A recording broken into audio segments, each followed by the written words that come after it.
Saya mau tanya. Ini saya mau kecuali tanggapi. sebentar. Kecuali omong-omong doang, berdebat 5 hari 5 malam, wah, dan lain sebagainya. Tapi barang itu nggak ditunjukkan. Saya mau tanya. Mana sih ijazah aslinya? Saya mau tanya. Coba saya lihat mana Bang ijazah Refli aslinya. ini. Mau nanya, silakan. Ya. Menurut saya kita ini sudah lama sekali debat seperti ini yang membuat kita jadi orang bodoh semua, ya, involutif. Padahal masalahnya kan gampang sekali. Ya, hadirkan yang asli, yang analognya, kasih ke 10, 20, 30 orang ahli, lalu kemudian kumpul kembali dan kemudian kita lihat.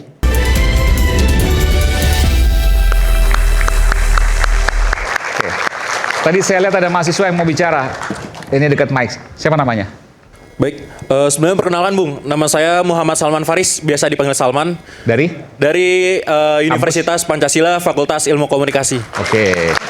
Saya mau tanya, tadi Anda kayaknya gemas mau menyampaikan sesuatu soal ijazah Pak Jokowi, betul ya? Iya Bung, karena yang saya lihat di sini Bung, tuh luar biasa. Pembahasannya memang ya seharusnya memang data. Data, oke. Ya kan? Oke, kita bahas data. 2 bulan lalu dibahas oleh Rektor UGM dan terdapat pernyataan bahwa memang dari Jokowi memiliki ijazah yang asli dan itu resmi. Lulus dari UGM. Okay. Diluluskan pada tanggal 5 November 1985. Betul ya Pak? Nah, itu kan sudah diperkuat oleh Rektor UGM sendiri. Ya. Sekarang pertanyaan publik adalah adanya tanda tanya.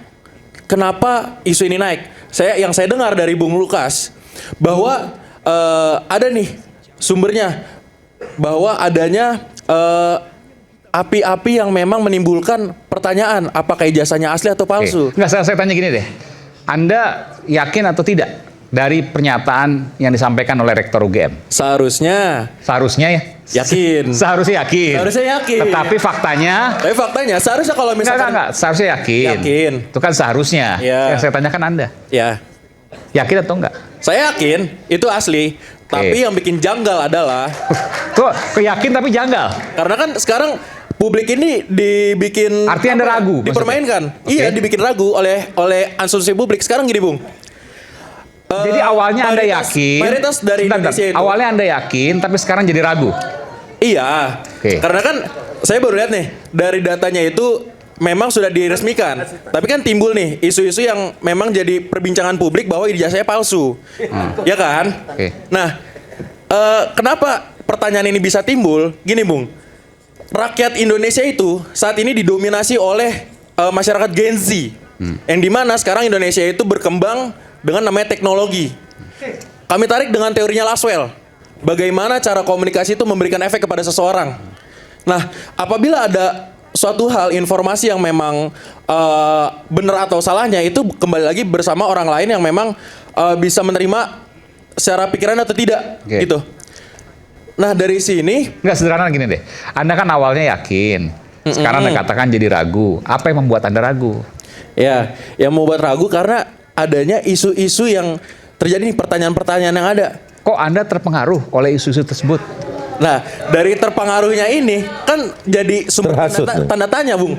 Ya, terhasut nih, korban. Tidak, walaupun memang sudah dikonfirmasi dari kelembagaan tersebut. Iya, korban. Jadi gini deh, saya akan buktikan nanti ijazahnya Pak Jokowi, scanningnya, berikut juga temannya Pak Jokowi yang sama-sama masuk dan lulus bersama-sama. Tapi itu akan menebalkan keyakinan adik-adik dan seluruh warga Indonesia. Hidup mahasiswa. Hidup mahasiswa. Hidup mahasiswa. Dengan ini Pak, dengan ini saya harap dengan adanya program ini, ya dari sini kita bisa memperkuat bahwa dan bisa meyakinkan masyarakat bahwa kalau memang asli, ya memang itu asli gitu. Kalau palsu ya memang palsu. Kalau palsu memang palsu. Gitu. Karena jangan rakyat diputar-putar, informasinya diputar-putar. Selalu seperti itu Pak. Saya setuju untuk itu. Tapi yang membuktikan itu bukan program televisi. Yang membuktikan itu berdasarkan pengadilan. data forensik dari VGG Face, Fastnet, sama ArcFace. Oke. Baik. Ya, sekarang Oke. Mau nunjukin? Iya, mau nunjukin. Izin dulu Mas Senior nih. Senior Apa? Nunjukin sebentar ya. Nunjukin sebentar aja. Bentar ya. Satu ya, soal ijazah. Tolong tunjukkan ya. Ini pertama kali nih. Eksklusif. Eksklusif. Oke. Oke. Ini scan. Ini pertama kali ya eksklusif. Pertama kali. Ini jasa asli Pak Asli Jokowi. dari Pak Jokowi ya. Scan. Oh, luar biasa. Coba lihat yang selalu dikatakan di sini. Oke. Ya, tolong ini kan. Nanti saya ada ijazah Nah, pembandingnya. ini Anda klaim ini Anda dapatkan dari Pak Jokowi. Pokoknya saya kasih ini nanti ada ijazah Dan Anda klaim ini asli. Asli. Oke, ini pertama kali loh nih, luar biasa. Ya. Scan dari ijazah asli Pak Jokowi. Scan. Nanti kita lihat dari ijazah pembanding. Oke, ini ijazah pembanding. Tulisannya 5 November 85, satu orang yang menulis ijazah ini. Ya. Stampnya juga sama. Kembali coba. Kembali lihat, sebelumnya. 11.32, 15.470. Oke, kembali. Kembali ke Pak Jokowi coba. 11.20, 15.456. Oke. Ini register. Ya. Diperhatikan baik-baik. Selalu dikatakan bahwa Pak Jokowi DO, bahwa Pak Jokowi tidak mempunyai jasa, ini dibuktikan. Oke? Ini berarti persis yang disampaikan oleh Dian Sandi dong? Sama oleh Dian Sandi. Itu yang kemarin kemudian disampaikan oleh Bang Roy Suryo dan kawan-kawan. Makanya Roy Suryo itu mengatakan begini, ya, bahwasanya ini ditempel dengan Dumatno. Iya. Betul nggak? Iya. Saya akan bongkar secara forensik dari VGG Face. Yang kemarin bersuara pekan lalu, ini di crop lah kurang lebih ya. Makanya kena dengan undang-undang ITE itu adalah itu masalah salah satunya ya. Salah satunya. Itu masalahnya. Oke. Ya, coba kita Foto Dumatno. kita balik kepada digital forensik dari VGG Face, Fastnet sama Arcface. Tolong. Saya mengharap Roy Suryo di sini. Karena saya sudah bertemu di ILC, dia diam, nggak bisa apa-apa. Nah ya, ini kan yang ditanyakan oleh Roy Suryo. Ini ada merahnya. Enggak, yang merahnya di jasnya tidak ada menurut Bang Roy Ada, Suryo. ini karena merah ketemu hitam dan ini, itu jas ada. Dia menggunakan dibesarkan kita ada. Image Ada. comparison. Nah, di sini oke. ada garisnya.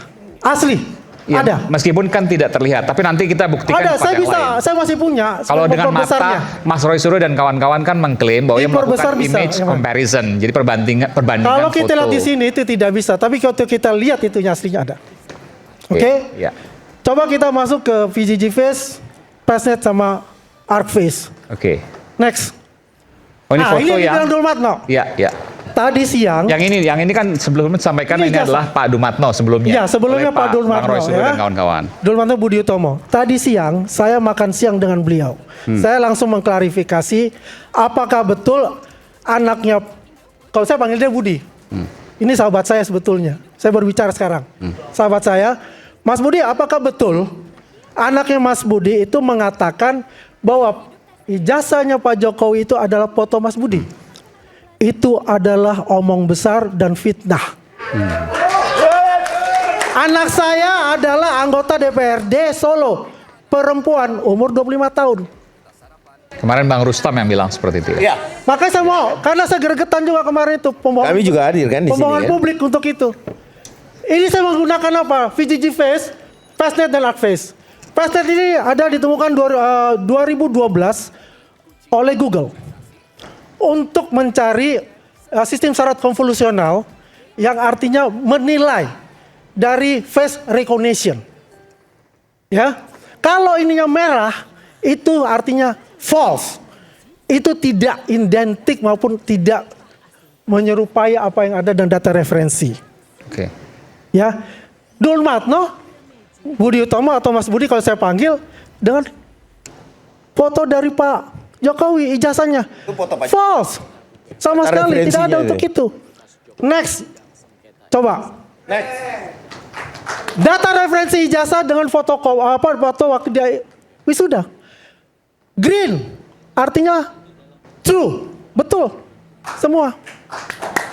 Bukan saya berbicara, kita berdasarkan data dari image processing atau computer vision dengan menggunakan program Python dan C++. Oke. Ya. Dan ini sangat presisi karena Arcface 2018 ditemukan dan dipakai sekarang namanya face recognition. Oke. Saya rasa ini sudah membuktikan Ini semua menarik kalau nanti untuk ada- menjawab. Iya. Untuk menjawab Ini Gen Z, menarik kalau ada mahasiswa perimbangannya. Nanti bahwasanya ini next time kita akan coba kita ini. bisa diskusikan Oke, baik, begitu. baik. Oke, terima kasih. Oke. Hidup Jokowi. Silakan. Berarti dari saat ini, Oh, masih belum. dari sini bisa kita pastikan bahwa seharusnya memang sudah tidak ada hal yang memang harus dipertanyakan kembali nih tentang ijazah Jokowi ini, betul? Nah, sebenarnya saat ini apa sih yang ingin dipertanyakan untuk ijazahnya ini seperti itu? Dan gini, Bung, dari kasus ini kan memang apa ya, timbulnya ini terus menerus itu karena rame. Jadi kayak ada aja isunya kemana. Jadi seakan-akan nggak selesai. Iya. Iya, Bung. Iya. Terus? Jadi menurut saya bagaimana cara dari kalian sebagai pakar hukum meyakinkan masyarakat secara lebih bahwa ini memang asli gitu loh, dan memang bisa dibanggakan. Ya kalau nanya ke sini beda sama nanya ke sini. Oke, Oh iya, baik. seperti Baik, itu. makasih. Baik. Ya. Silakan Bung Refli. Saya mau ngomong apa lagi? Ngomong kenapa walk out tadi. Jadi begini ya, menurut saya kita ini sudah lama sekali debat seperti ini yang membuat kita jadi orang bodoh semua, ya, involutif. Padahal masalahnya kan gampang sekali. Ya, hadirkan yang asli, yang analognya, kasih ke 10, 20, 30 orang ahli, lalu kemudian kumpul kembali dan kemudian kita lihat bagaimana hasil mereka. Kan yang kita ributkan ini sesuatu yang tidak pernah mau ditampilkan ke publik, itu satu. Nah, sekarang saya tanya kalian ya, kalian pengen melihat seseorang tuh cantik atau cakep, tapi cuma fotonya doang. Mana yang kalian lebih puas? Lihat fotonya atau lihat langsung orangnya? Langsung kan? Kadang-kadang foto itu bisa juga ada filternya dan lain sebagainya. Ya. Nah, ini yang jadi masalah adalah tidak pernah mau diperlihatkan, itu satu ya. Yang kedua, ini adalah contesting pendapat, opinion. Karena contesting opinion itu karena itu harus diberikan kesempatan kedua belah pihak secara fair untuk membuktikan. Itulah sebabnya saya dalam kesempatan ini dalam tanda kutip memuji Polda Metro Jaya yang tidak menahan tersangka. Mereka itu bukan maling ayam, bukan koruptor, tetapi orang yang punya pendapat yang sesungguhnya dilindungi oleh konstitusi. Mereka berpendapat setelah melakukan penelitian dan kemudian dibukukan dalam Jokowi White Paper, berkesimpulan bahwa ijazahnya itu 99,9% palsu. Kalau kita bicara mengenai angka, itu kan angka yang hampir absolut. Kenapa tidak 100%? Karena hanya milik Allah Subhanahu wa taala kan 100%. Sehingga kalau misalnya ada seseorang yang berani sekali mengatakan hal tersebut, pasti ada apa-apanya. Gak mungkin seorang Roy Suryo, Dr. Tifa dan kemudian respon segila itu untuk menyatakan di ruang publik bahwa ijazah itu 99,9% adalah palsu. Ya. Dan basis dia untuk melakukan penelitian apa? Basisnya adalah ijazah yang selama ini beredar, yaitu yang Pak Jokowi pakai kacamata dan lain sebagainya, yang sudah terkonfirmasi dari KPU Nasional, KPU DKI, dan KPU Solo bahwa itulah ijazah yang digunakan untuk nominasi sebagai wali kota, gubernur, dan kemudian presiden. Karena masalahnya adalah ijazah itu bermasalah kalau dia digunakan di dalam suatu kegiatan khusus. Ketika ada kandidasi untuk pemilihan pejabat publik tersebut, maka dokumen itu open to public. Siapapun dapat menilainya, siapapun dapat menelitinya tanpa harus minta get permission dari orang yang bersangkutan. Karena dia sudah menjadi dokumen publik yang tidak lagi dikecualikan sebagai dokumen privat. Jadi siapapun bisa. Nah, makanya ketika misalnya pemeriksaan saya lihat berkutar soal apakah iya seorang dokter Tifa memiliki kapasitas ilmiah untuk menguji, apakah iya Rismon memiliki kapasitas ilmiah menguji. Saya mengatakan under the constitutions, Undang-Undang Dasar 1945, jangankan melakukan penelitian, berpendapat pun kita dilindungi. Makanya saya ulangi, ya, itulah kalau kita ingin membangun sebuah demokrasi yang sehat. Kita sudah letakkan kedaulatan berada di tangan rakyat dan dilaksanakan menurut Undang-Undang Dasar. Artinya bukan dilaksanakan menurut Undang-Undang ITE, bukan menurut KUHP. Kenapa begitu? Karena secara sadar the founding parents kita, atau katakanlah yang mengubah konstitusi, memasukkan pasal-pasal hak asasi manusia dari DUHAM, dari ICCPR dan lain sebagainya, betul-betul ingin melindungi demokrasi, kedaulatan rakyat tersebut dengan memberikan hak-hak konstitusional. Salah satunya adalah hak untuk memberikan pendapat, menyampaikan pendapat baik secara lisan maupun tulisan. Hak untuk mendapatkan informasi, menggali informasi, mengolah informasi, mendistribusikan informasi dan lain sebagainya. Selesai hak itu. Atau boleh nggak saya bertanya? Sebentar Pak bro, sebentar. Hukum pidana itu perlu atau tidak? Sebentar bro, sebentar. Ya, itu aja pertanyaan saya. Nah, kalau di negara-negara yang demokrasinya matures, maju, apa yang kita lakukan ini kampungan, bodoh, kurang kerjaan.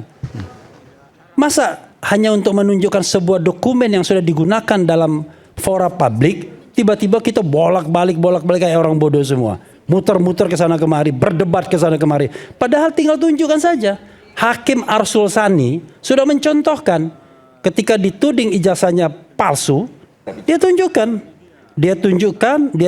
semuanya, press conference, berani dia menghadapi. Sudahlah kaman, kalau Anda ya tidak berani menunjukkan ke publik dengan dalih macam-macam, pasti there must be something wrong kan? Itu sama saja dengan seorang suami ditanya sama istrinya, kemana ribut dia. Padahal pertanyaannya sederhana, tapi muter-muter ke sana kemari. Ditanya ijazah, kamu nggak percaya kalau ijazah saya asli dan lain sebagainya. Jadi kita lama sekali. Dan pendekatan kita adalah pendekatan untuk mengorbankan orang. Tadi dikatakan yang namanya hukum pidana itu kan ultimum remedium. Harusnya pendekatan terakhir. Bagaimana seorang 10 tahun berkuasa tiba-tiba melodramatik, sakit hati jiwanya, gak bisa ngapa-ngapain, sampai autoimun karena dituduh ijazahnya palsu. Kok melodramatik banget gitu loh kalau seandainya dikesankan bahwa selama ini terluka dan lain sebagainya. Saya dihina dan lain sebagainya, dikatain dikatain anjing dan lain sebagainya, biasa aja. Karena saya merasa apa yang salah dari saya? Oh, Anda ingin mempermasalahkan apa? Saya tunjukkan ijazah saya. Saya tunjukkan ijazah saya.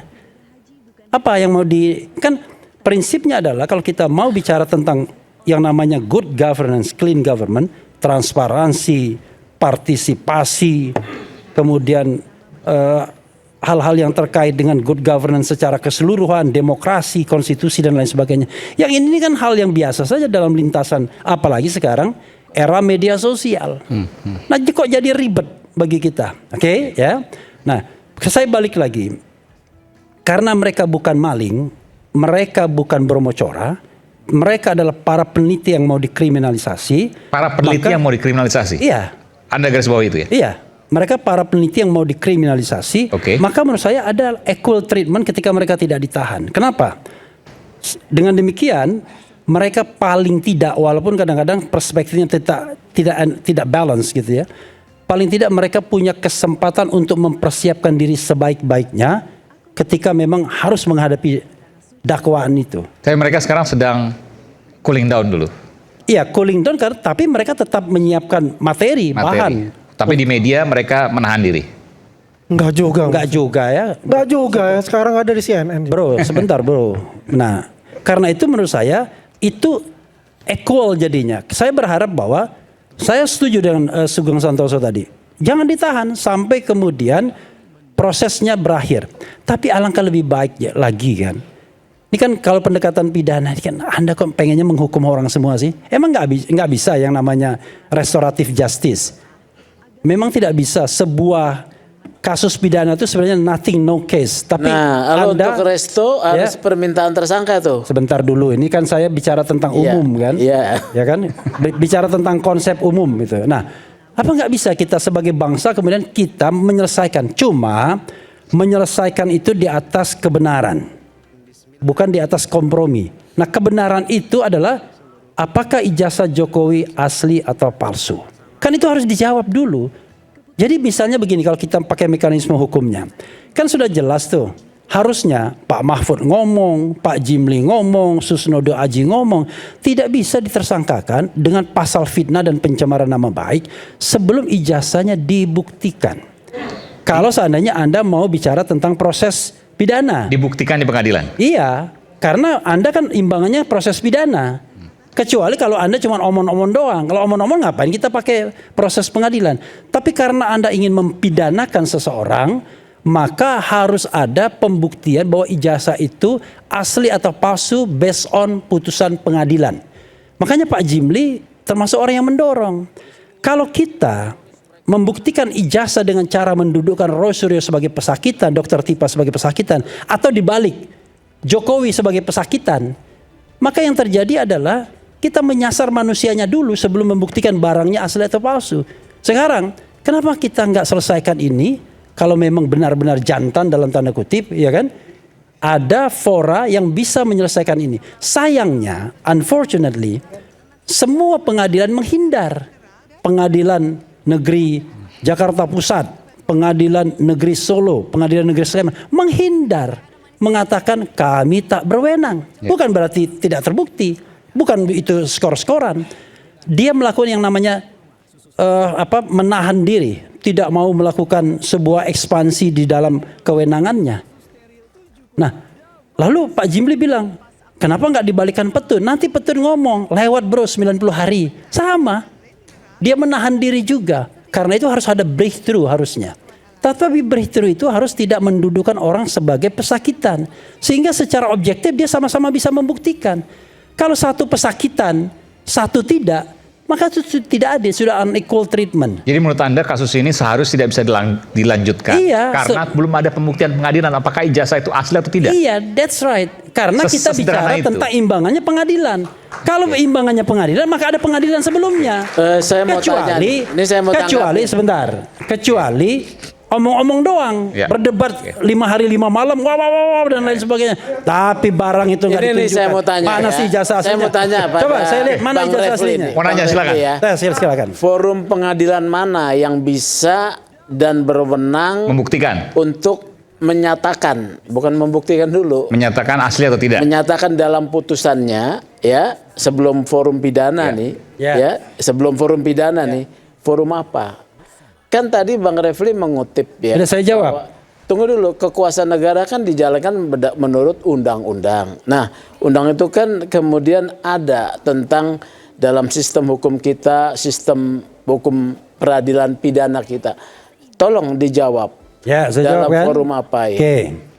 Jadi ya, kalau kita bicara mengenai sifat pengadilan itu ya, ada yang kemudian dia judicial activism. Judicial activism itu adalah berusaha mencari terobosan-terobosan dari aturan-aturan formal. Itu kan MK dan Sebentar dulu. MK dan MA ya. Judicial activism. Itu prinsip umum, bro. Judicial activism atau judicial restraint. Nah, inti dari pengadilan itu adalah dua. Memberikan kepastian, keadilan di satu sisi. Iya.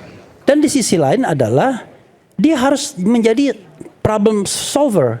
Jadi nggak bisa dia kemudian ada kasus yang menggantung tapi tidak bisa diselesaikan oleh pengadilan manapun. Kalau terlalu saya teoritik contohkan- ya. contohkan terlalu Bentar dulu, bro. teoritik. Saya menyelesaikan ini secara Pak teoritik. Mahfud Ya. waktu 2008 mengungkar maklar kasus waktu itu. Iya. Kurang lebih seperti itu ya. Kenapa? Judicial activism. Iya. Pak Mahfud waktu 2008 Iya, MK iya. membongkar maklar kasus waktu itu. Di MK waktu itu yang rekaman cicaklan buaya itu dibuka, itu nggak ada relevansinya sesungguhnya. Tapi karena untuk mencari penyelesaian, dia lakukan itu sebagai judicial activism. Oke. Nah sekarang pertanyaannya, kalau misalnya Pengadilan Negeri Solo itu kemarin berani untuk maju sedikit saja, sebenarnya tidak terlalu judicial activism, dia kemudian sampai pada tahap pembuktian, dan dia tidak mengatakan kami tak berwenang, ngapain dia melakukan suruh negosiasi dan lain sebagainya, tiba-tiba ujungnya mengatakan kami tak berwenang, bilang aja dari awal mestinya, ya kan?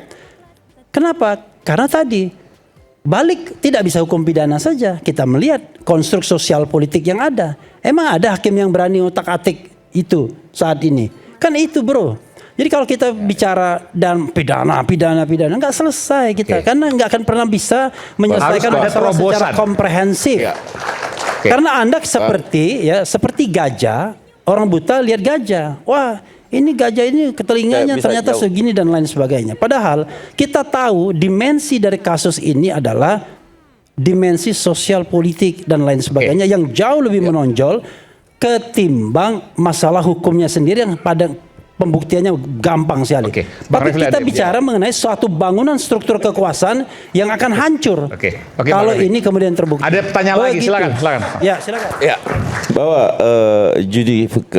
Judicial activism. Aktivisme itu, ya saya saking tidak mengertinya saya mau sampaikan kepada Bang Refli nih, bahwa kemudian itu kan keadaan sosial, sehingga itu bisa dilaksanakan oleh hakim kebijakan itu kan. Nah, tetapi ini bukan aktivitas sosial, ini individu bos. Antara si penuding, ya kan, dengan yang dituding. Ini coba Individu. coba ini Tidak. Ini individu, bukan antar lembaga yang seperti cicak dan buaya, bos. Persoalannya. Iya kan? Iya, itu kan. Nah, itu gimana tuh? Saking nggak ngertinya tolong Ya dijabarkan saya. makanya membedakan judicial activism sama judicial restraint aja nggak paham. Saya bicara tentang point out pengadilan. Pengadilan kita itu terlalu safety player. Padahal dia punya tugas mulia untuk menyelesaikan pembuktian ijazah tersebut. Dan itu sudah didapatkan oleh Pengadilan Negeri Jakarta Pusat. Ada gugatannya waktu itu. Ya, ada gugatannya. Ya. Kemudian Pengadilan Negeri Solo, Pengadilan Negeri Sleman. Kan harusnya dia ambil bola itu untuk menyelesaikan ini. Ya, tiga-tiga gugatan sama waktu itu untuk membuktikan ijazah Pak Jokowi asli atau tidak. Dan Tiga semuanya sidang menolak itu. dalam kerangka judicial restraint. Dan itulah memang pengadilan itu. Ada pengadilan terlalu kreatif, Ya. tapi ada pengadilan yang terlalu pasif. Ya, ini mungkin harus dijelaskan ke pemirsa. Jadi ada tiga pengadilan yang menerima gugatan keaslian dari ijazah Pak Jokowi dan Ya. ketiganya menyatakan bahwa tidak berwenang Tidak untuk berwenang Mas untuk Aiman, membuktikan kita lebih lanjut. tidak Nah, itu menganut- menunjukkan tidak menganut Sebentar, judicial kalau activism. Anda mengatakan sistem hukum kita, kalau Anda mengatakan tidak ya, menganut judicial activism, itu dianut oleh negara-negara Anglo-Saxon, Anglo-Saxon, betul. Anglo-Saxon, karena membuat putusan. judicial activism, judicial restraint itu adalah watak dari pengadilan dimanapun. Jadi yang namanya pengadilan itu ibarat cincin Nanti. begini, dia nggak bisa cuma segini doang. Kadang-kadang dia kendor, kadang-kadang diketat. Karena memang Contoh ya, dalam saya hukum kasihkan kita itu judicial activism itu positivisme contohnya adalah itu begitu penetapan kuat. tersangka itu bisa diprapradikan. Itu judicial activism. Mana ada di undang-undang sebelumnya? Benar nggak? Oke, Itu baik. soal Baik, contoh kita bicara judicial soal ini activism. nanti selepas jeda. Tetaplah bersama kami di Rakyat Bersuara. Oke.